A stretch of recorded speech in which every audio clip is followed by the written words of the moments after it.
Have you felt lost in motherhood, like you're only valued by what you do? How do you find your identity in motherhood after it's gotten lost in breastfeeding, diaper changes, and never ending laundry? Well, today we're going to talk about identity and how to regain some of what we've lost. Do you miss having time for Jesus and yourself, but you're drowning in the responsibilities of motherhood? If so, you're in the right place. Hi, I'm Cheryl, wife, girl mom, and Jesus follower. I learned the not so secret ways to become the mom my girls needed by prioritizing Jesus back into my mom life and reclaiming my identity in Christ. If you're ready to build faith while washing dishes, rediscover your identity, and love yourself like your babies do, grab your earbuds and lock that bathroom door for a minute alone. It's time for Mom. Hi, beautiful. Welcome to the Time for Mom podcast. I'm your host, Cheryl. Before we dive in, I want to encourage you to scroll down to the bottom of the show notes and subscribe. Follow the link to subscribe because there are some amazing things happening in Time for Mom, including some pretty epic interviews, and I don't want you to miss it. So hop on down, subscribe, and you will also get a free new devotion delivered right to your email every Monday that you can read or listen to. Alrighty, let's dive into today's topic of identity. As soon as that pregnancy test read positive with our first child, people stopped calling me by name.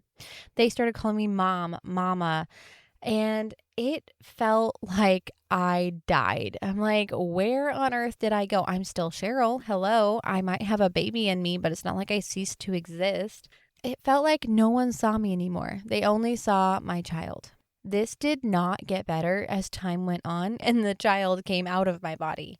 It honestly continues to this day that people tend to see my children before me, but there's a lot that has changed in the last 6 years. When you become a mom, you have to drop everything to care for a baby.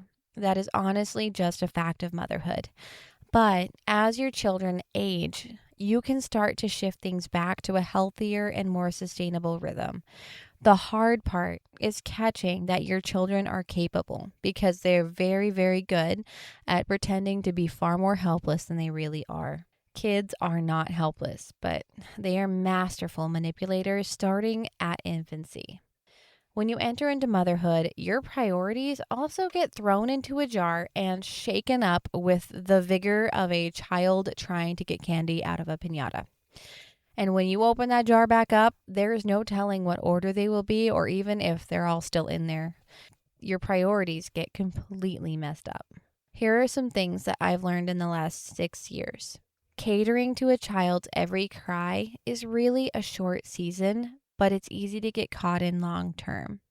It's easy to cater to our children because it's a lot easier to do things for them than to watch them struggle and learn on their own. But when we do that, we just sink further and further into the I'm just mom identity. And we're also not helping our kids learn how to do valuable life skills like, pick up their own toys or put dishes away. Crying is very important. Plus, it's also great for lung development, so you can keep that in mind. You will get lost in expectations rather than the joy that can be found in motherhood.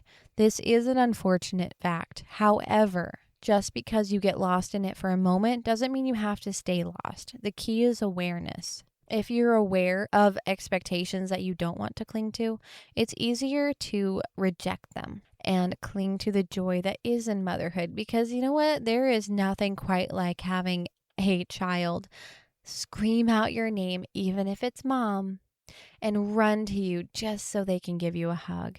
There's nothing quite like having a little hand stroke your hair or cling to your leg or pull you to show you something that they're so excited about. There's nothing quite like it. So don't get lost in those expectations. When you have multiple children, you start to realize just how much your child is manipulating you. You cannot abandon your older children just because you have a baby. And I did not realize just how much a baby can wait, and it doesn't hurt them at all. It actually teaches them patience at an earlier age. A baby can wait 5 minutes and be crying, and they are not hurt physically or mentally. They are okay. There have been times when I've needed to let my youngest cry because my oldest needed something urgent. There have been times when I've let my oldest cry because my youngest needed something urgent. Very little in life is as urgent and immediate as we make it seem.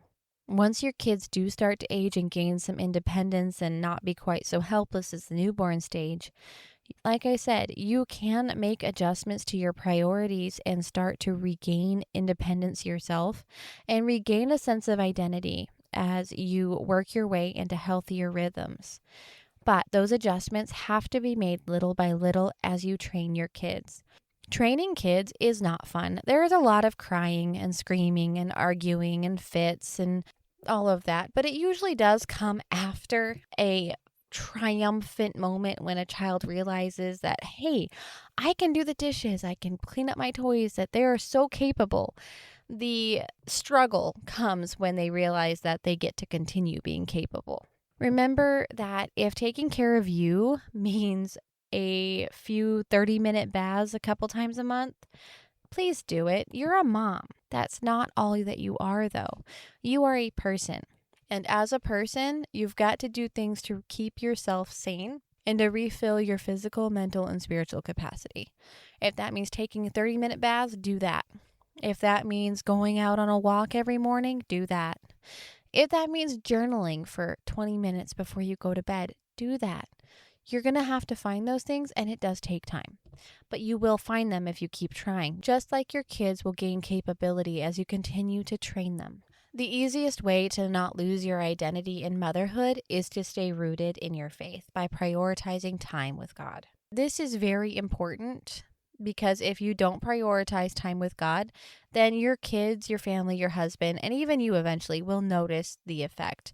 When I consistently skip time with God, my kids get mean mom a lot more frequently. When you are consistently spending time with the Lord in the Bible and in prayer, you will find that your capacity will grow for dealing with life, because that is what we're dealing with, is just life. You will find that you do tend to be a little more patient. Your fuse might not be so short. You will find that it is easier to find joy in parenting, in motherhood, and in life in general when you stay rooted in Christ. If you do feel like you're drowning in motherhood, please know that you don't have to. It is very common, so also don't criticize yourself. It's easy to drown in motherhood. It's hard taking care of so many people and so many tasks. And it's very, very, very easy to get lost in it all. And then the bitterness starts to creep in. But you don't have to stay there. If you're having trouble finding who you are and finding joy, and maybe you are struggling a little bit with depression, please don't stay there. Feel free to reach out to me. You can find my email in my Substack, or you can join the private Facebook group, Prioritizing Your Time for Busy Christian Moms. There is a link in the show notes. Well, mamas, that's all I have for you today. I hope this helped in the things that I've learned in the last 6 years of motherhood. And if you have any questions, again, please feel free to reach out to me. You can find me on Substack, or you can message me through the Facebook group. Until next week, I pray that you do find joy in motherhood, in the everyday, in the mundane. But more importantly, I pray that you start to see yourself as more than mom again. Love, Cheryl. Hey, beautiful. I hope you enjoyed today's episode. If so, would you take 30 seconds to share this with a mom who is wading through those mounds of laundry and dishes and wishing for just a little me time? Also, please leave a quick review for the show on Apple Podcasts. It makes my day to know this podcast has helped you. Well, it's time for me to wash more dishes and cook more food. I'll meet you next Wednesday for another episode. Until then, may the God of grace fill you with his peace. Bye.